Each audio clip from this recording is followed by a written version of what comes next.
I was 23, top of my graduate program, and terrified of the woman whose office I was about to enter. Dr. Catherine Wells had a reputation: brilliant, demanding, untouchable. I'd spent 2 years avoiding one-on-one meetings with her, hiding behind emails and group sessions. But my thesis was failing, my funding was at risk, and I had nowhere else to turn. When I knocked on her door that Thursday evening, I expected judgment, maybe disappointment. What I got instead changed everything I thought I knew about myself, about power, and about the fine line between mentorship and something far more dangerous. The administration building was nearly empty when I arrived at 7 p.m. My hands were shaking as I climbed the stairs to the third floor, clutching my thesis binder like a shield. Dr. Wells had responded to my desperate email with a single line. Thursday, 7 p.m. My office. Come prepared to defend your work. I'd been preparing for 3 days straight, running on coffee and anxiety. Her office door was slightly ajar, warm light spilling into the dim hallway. I knocked twice, heard her voice, low, composed, say, "Come in," and stepped into what felt like another world. The space was nothing like I'd imagined. Where I expected institutional coldness, there were floor-to-ceiling bookshelves, a vintage Persian rug, soft amber lighting from desk lamps, and the faint scent of jasmine tea. Dr. Wells sat behind her desk, reading glasses perched on her nose, her dark hair pulled back in a way that somehow made her look both severe and impossibly elegant. She was 42. I knew because I'd looked her up obsessively, reading every publication, every interview, constructing an image of her in my mind that felt safer than the real woman in front of me. "Maya," she said, removing her glasses. Her eyes, gray-green, sharp, fixed on me with an intensity that made my breath catch. "Sit." I sat in the leather chair across from her, trying to remember the opening statement I'd rehearsed. But she spoke first. "Your thesis is failing because you're not being honest." She leaned back, fingers steepled. "You're writing what you think the committee wants to hear instead of what you actually believe. I've read your preliminary work. There's passion there, genuine insight. But this?" She tapped my binder, which I'd placed on her desk. "This is academic performance art, safe, boring, completely beneath you." The words hit like a slap. I'd expected criticism, but not this. Not her seeing through me so completely. "I don't," I started, but she held up a hand. "Don't apologize. Don't explain. Just tell me, what do you actually want to say about female desire in Victorian literature? Not what you think will get you approved. What keeps you up at night thinking about it?" The question hung in the air. No professor had ever asked me that. They wanted citations, methodology, defensive arguments, not this raw, uncomfortable honesty. I think, I swallowed hard, feeling heat rise to my cheeks. I think we've been reading these women all wrong. We treat their coded language about same-sex relationships like metaphor, like sublimation. But what if it wasn't code at all? What if they were just saying exactly what they meant, and we've spent a century making excuses for not hearing them? Dr. Wells smiled, really smiled, for the first time. It transformed her face completely. "There she is," she said softly. "There's the scholar I've been waiting for." Something shifted in the room. The air felt thicker, charged. I couldn't look away from her. "Stay," she said, standing and moving to the small table by the window where a kettle sat. "We're going to rebuild this thesis from the ground up. And Maya, stop being afraid of what you want to say." I watched her pour tea and wondered if she was still talking about my thesis. The next 3 weeks were a masterclass in intellectual seduction. We met every Tuesday and Thursday evening, ostensibly to reconstruct my thesis.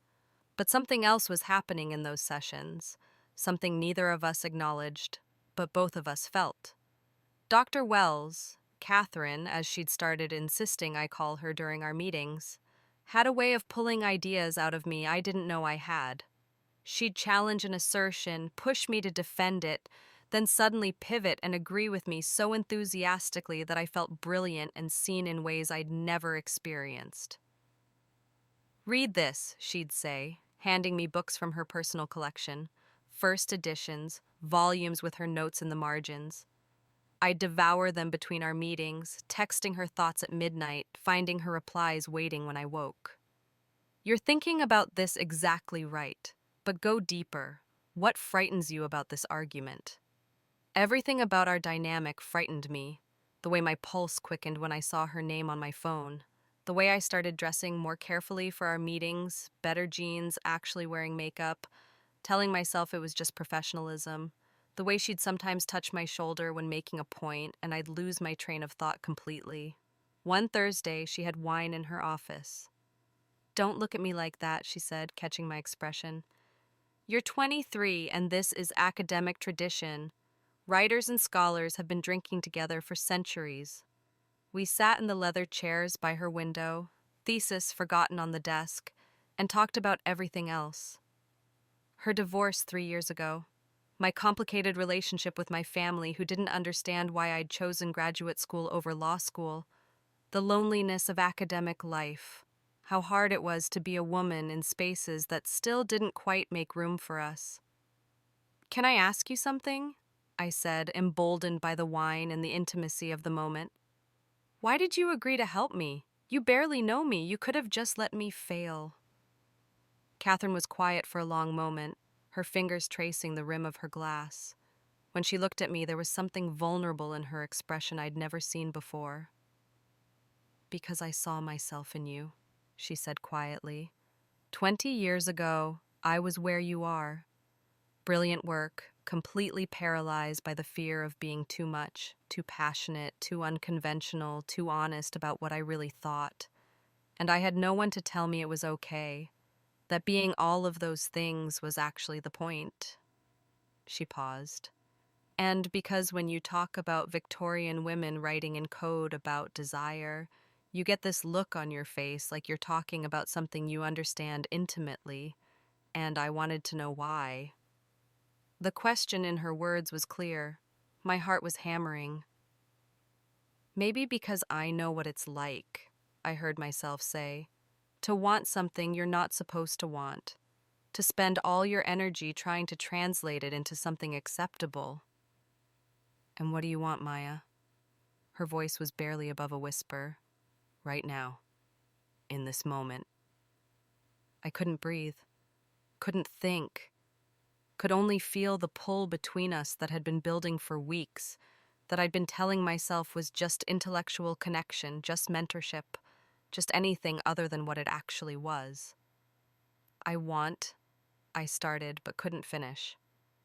Because what I wanted was sitting 3 feet away from me, watching me with those impossibly perceptive eyes, and saying it out loud would cross every line we'd been carefully not crossing. Catherine stood, setting down her glass. For a terrifying moment, I thought she was ending the evening, sending me home, creating the professional distance we probably should have maintained all along. Instead, she held out her hand to me. "Come here," she said softly. I took her hand, let her pull me to my feet. We stood there, inches apart, her hand still holding mine. "Tell me to stop," she whispered. "Tell me this isn't what you want, and we'll forget this happened. We'll go back to your thesis, back to being professor and student. But Maya, if you don't say something right now, I'm going to kiss you." I didn't say anything. I couldn't. Instead, I closed the distance between us and kissed her first. Her mouth was soft and certain against mine, one hand cupping my face while the other pressed against the small of my back, pulling me closer. I'd been kissed before, awkward college hookups, a few fumbling relationships, but nothing like this. Nothing that felt like coming home and falling off a cliff at the same time. When we finally broke apart, both breathing hard, Catherine rested her forehead against mine. "This is complicated," she whispered. "I know. I'm your professor. This could destroy both our careers if anyone found out. I know. And I'm twice your age. 20 years isn't twice my age, I said, surprised by my own boldness. And I don't care. She pulled back to look at me, her hand still on my waist. You should care. Maya, this isn't just some simple thing, the power dynamic alone. Then give up the power, I interrupted. Right here, in this room, you're not Dr. Wells. You're Catherine, and I'm not your student. I'm just Maya, and we're two adults who want each other. Can it be that simple? Nothing is ever that simple. Then let's make it complicated together. She kissed me again, deeper this time, walking me backward until I was pressed against her desk. Her hands were in my hair, mine were pulling at her blouse, and for someone who'd spent her whole life being careful and controlled, I felt wild, reckless, free. We made love on the leather couch in her office, the door locked, the building empty around us. She was patient and skilled and attentive in ways that made me understand, for the first time, what it meant to be truly wanted. Not just desired, though God, yes, that too, but seen, known, chosen. Afterward, we lay tangled together, my head on her chest, listening to her heartbeat slow. What happens now? I asked quietly. Catherine's fingers traced patterns on my shoulder. I don't know, we're careful, we're discreet. We finish your thesis first, and Maya, we will finish it properly. I won't let this compromise your work or your degree. That matters more than anything. What if I want both? I turned to look up at her. What if I want the brilliant career and the complicated relationship with my brilliant professor? She smiled, but there was sadness in it. Then you're more optimistic than I am, but we can try. She kissed my forehead. We should get dressed. The security guard makes rounds at midnight. We helped each other dress, stealing kisses between buttons and zippers, the intimacy of it somehow more affecting than the sex. At the door, she stopped me. Tuesday, she said. Same time. We're actually working on your thesis. Nothing else. And Thursday? Her smile turned wicked. Thursday, we'll see what happens. I floated home, my body still humming, my mind racing. I knew this was risky, knew it went against every rule, every professional boundary, every piece of advice about not getting involved with someone who had power over your academic future. But I also knew that something had shifted fundamentally inside me. That Catherine had been right. I'd been living in code, translating my desires into acceptable forms, hiding behind academic language and careful distance. Not anymore. Over the next 2 months, we fell into a pattern. Professional distance in public. She was Dr. Wells, I was Miss Patel. We maintained perfect propriety in department meetings and hallway encounters. But in her office, behind locked doors, we were Catherine and Maya, scholar and protege. Lovers learning each other's bodies and minds with equal intensity. My thesis transformed. Without the fear holding me back, I wrote with passion and precision, making arguments I'd been too timid to make before. Catherine pushed me hard, never letting our personal relationship soften her academic standards. This paragraph is sloppy, she'd say, red pen moving across my draft. You're better than this. Try again. And I would, knowing that later she'd kiss me and tell me I was brilliant, that my work mattered, that she believed in me. But complications were inevitable. It started to unravel on a Wednesday afternoon in April. I was in the graduate student lounge when Emma, another student in the program, sat down across from me with a strange expression. Can I ask you something? She said carefully. About Dr. Wells? My stomach dropped. What about her?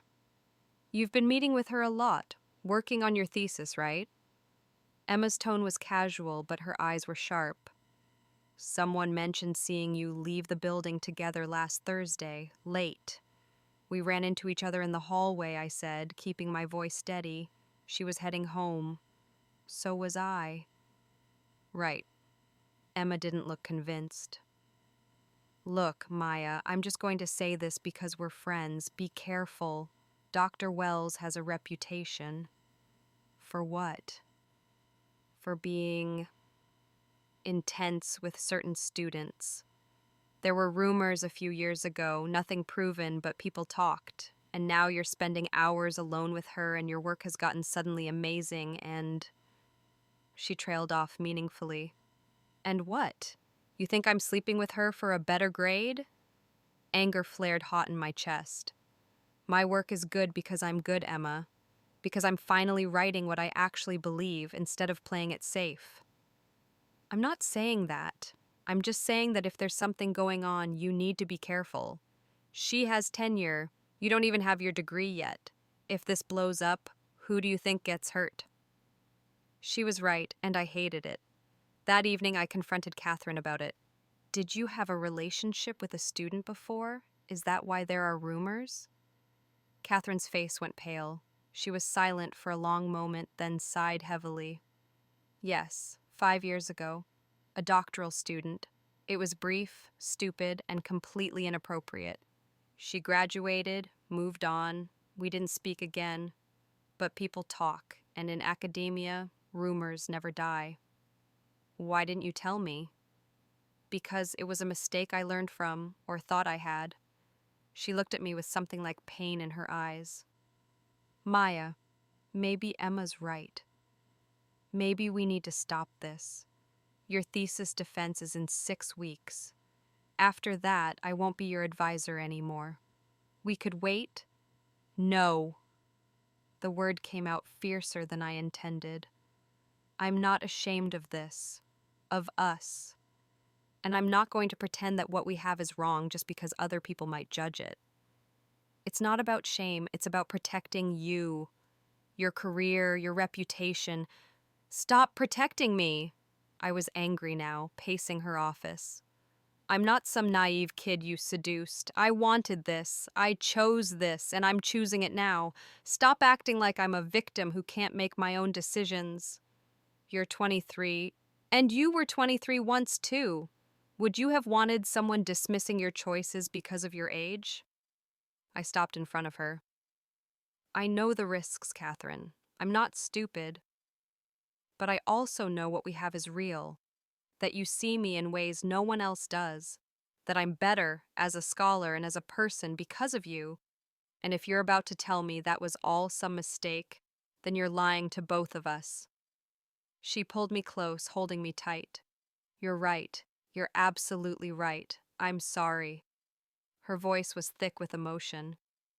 I'm just scared of losing you, of ruining your future, of being the person who hurt you instead of helped you. Then don't be that person. Help me finish this thesis. Let me defend it brilliantly, and then... I pulled back to look at her. And then we figure out what comes next. Together. Together, she echoed, and kissed me like a promise. The next 6 weeks were the hardest and best of my life. My thesis came together brilliantly. Catherine was relentless in her editing, giving me no quarter, making me defend every argument until it was airtight. In our private moments, she was tender and supportive, building me up when self-doubt crept in. The day of my defense arrived. I stood in front of the committee, 5 professors, including Catherine, who maintained perfect professional neutrality, and presented 2 years of work distilled into 50 pages of argument about desire, code, and the radical act of Victorian women writing what they truly meant. They questioned me for 90 minutes. I answered every challenge, defended every claim, felt the strength of my own conviction carrying me through. When they asked me to step outside while they deliberated, Catherine caught my eye for just a second. No smile, no indication of anything personal. But I saw the pride there, and it was enough. 20 minutes later, they called me back in.